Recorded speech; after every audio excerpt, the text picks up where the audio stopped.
I was in the car with my grandparents and my mother, and I got a phone call. 누나 너무 예뻐 미쳐 replay, replay, replay. My ringtone set everyone into frenzy. What's that? Why do you listen to those Chinese boys? The very first time I encountered Korean music was my freshman year of high school. My friend played the same song every single day on the bus ride to and from school.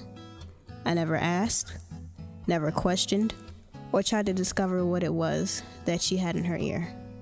And the only thing that I heard every day was the beats of the music.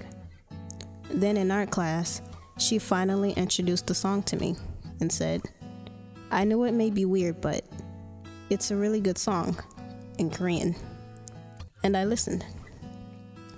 Instantaneously, I became intrigued, wanted to know the culture, the language, and how Koreans live.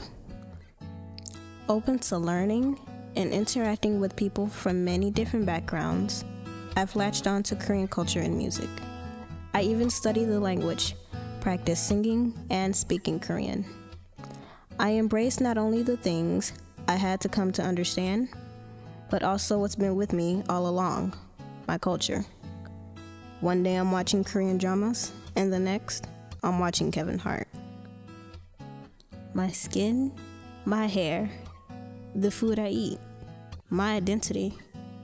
As a black girl, a granddaughter, a friend, and an optimist, I still carry you with me so that people understand that we can be the best of both worlds. Why not, when there are so many?